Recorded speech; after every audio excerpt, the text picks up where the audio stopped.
पर भी लगाने के लिए जो हमने बोल दिया, घरों पर सोलर लगाया जाएगा। अब मैं कुछ नई घोषणाएं करता हूं। राज्य में नौकरी के लिए आयोजित होने वाली प्रारंभिक प्रतियोगिता परीक्षाओं में परीक्षा शुल्क को घटाकर मात्र 100 रुपये कर दिया जाएगा तथा मुख्य परीक्षा में कोई परीक्षा शुल्क नहीं लिया जाएगा। और दूसरी बात और किया जा रहा है, बिहार में नए उद्योग लगाने के लिए विशेष सहायता दी जाएगी और इसके अंतर्गत कैपिटल सब्सिडी, ब्याज सब्सिडी तथा जीएसटी के लिए दिए जाने वाले प्रोत्साहन राशि को दोगुना किया जाएगा। फिर और उसके बाद उद्योग लगाने के लिए सभी जिलों में जमीन की व्यवस्था की जाएगी तथा ज्यादा रोजगार देने वाले उद्योगों को मुफ्त में जमीन दी जाएगी। और उसके बाद उद्योग लगाने हेतु आवंटित भूमि से संबंधित विवादों को समाप्त किया जाएगा और उसके बाद यह सुविधा अगले 4 महीने में उद्योग लगाने वालों को दी जाएगी।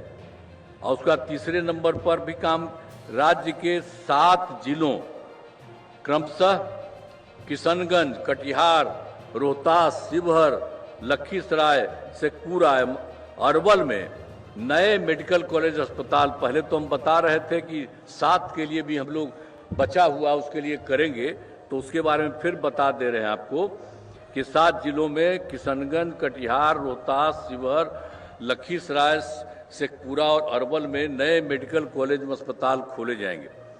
और फिर चौथा है, बिहार से बाहर रहने वाले लोगों को दिवाली, छठ, होली के मौकों पर दिल्ली, गुरुग्राम, चंडीगढ़ आदि शहरों से अपने घर आने के लिए राज्य सरकार द्वारा बड़ी संख्या में बसें चलाई जाएंगी ताकि उन्हें कोई असुविधा न हो।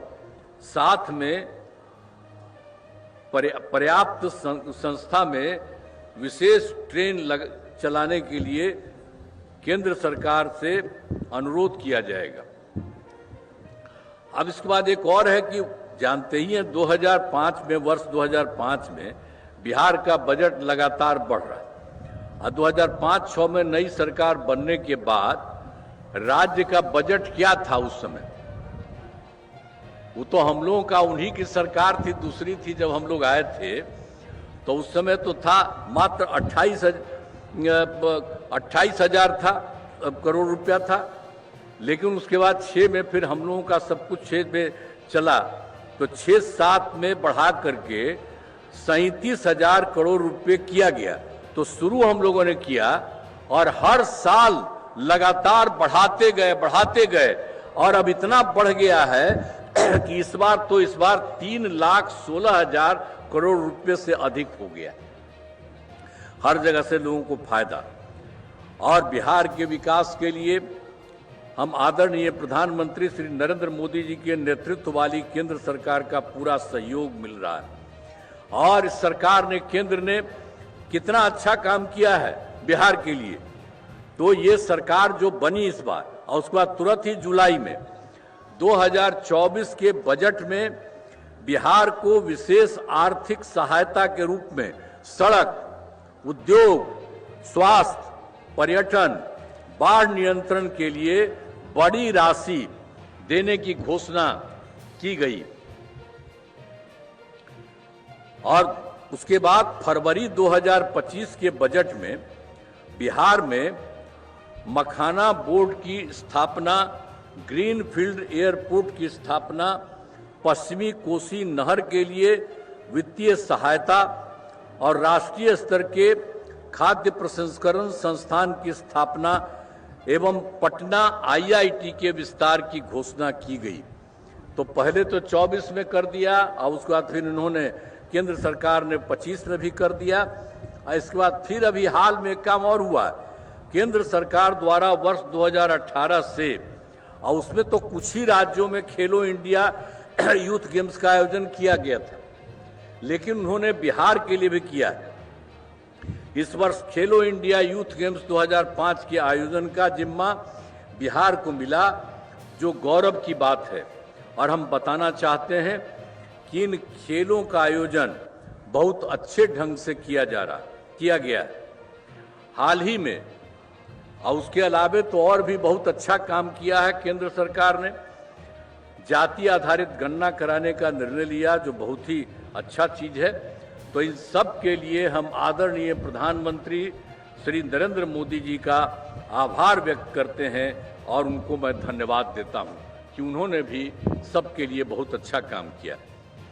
और उसके बाद अंत में यही है कि सरकार की कामना है कि समाज में सद्भाव एवं भाईचारा का माहौल कायम रहे। सभी चुनौतियों के बावजूद